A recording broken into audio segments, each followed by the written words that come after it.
আসসালামু আলাইকুম ওরহমতুল্লাহি ওবারকাতুহ। আজকের ভিডিওতে আমরা আলোচনা করব আমাদের জান কবজকারী ফেরেশতা হযরত আজরাইল আলাইহিস সালামের জন্ম থেকে মৃত্যু পর্যন্ত পুরো ঘটনা। প্রিয় আখিরি নবীর উম্মত, ইসলাম সম্প্রসারণ ও প্রচারের লক্ষ্যে ভিডিওতে একটি লাইক দেবেন ইনশাআল্লাহ। হযরত আজরাইল আলাইহিস সালাম অত্যন্ত কঠোর মনের ফেরেশতা। মূলত এই কারণেই রূহ কবজ করার দায়িত্ব আল্লাহ পাক তাকে দিয়েছেন।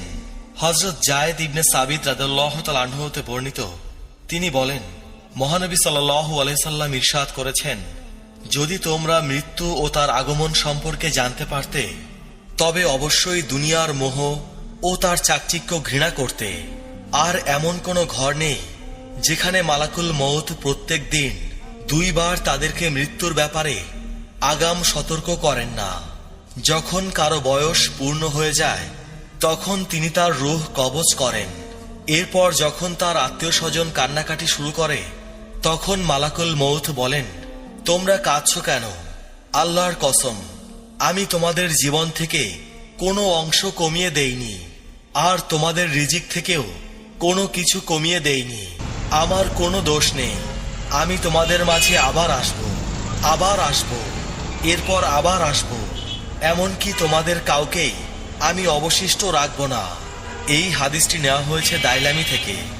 বিখ্যাত তাবেঈ হযরত মুজাহিদ রহমতুল্লাহি আলাই বলেন, পৃথিবীর বুকে পশমের তৈরি হোক কিংবা মাটির তৈরি হোক, এমন কোনো ঘর নেই যেখানে প্রত্যেক দিন মালাকুল মউত দুইবার প্রদক্ষিণ করেন না।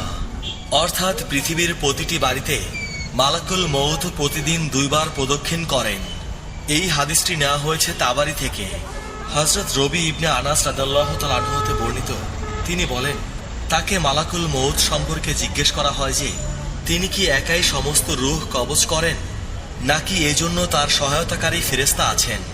উত্তরে তিনি বলেন, মালাকুল মউত হচ্ছেন মূল জিম্মাদার বা তত্ত্বাবধায়ক মাত্র, বাকি রূহ কবজ তার অধীন অন্যান্য ফেরেশতারাই করে থাকেন। এই বর্ণনাটি নেওয়া হয়েছে তাফসিরে ইবনে জারির থেকে।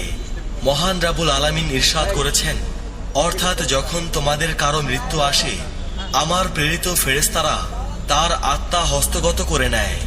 সূরা আনআম আয়াত 61। এই আয়াতের তাফসিরের প্রসঙ্গে হযরত আব্দুল্লাহ ইবনে আব্বাস রাদিয়াল্লাহু তাআলা আনহু বলেন, ফেরেশতাদের মধ্যে মালাকুল মউতের আরো সাহায্যকারী আছে।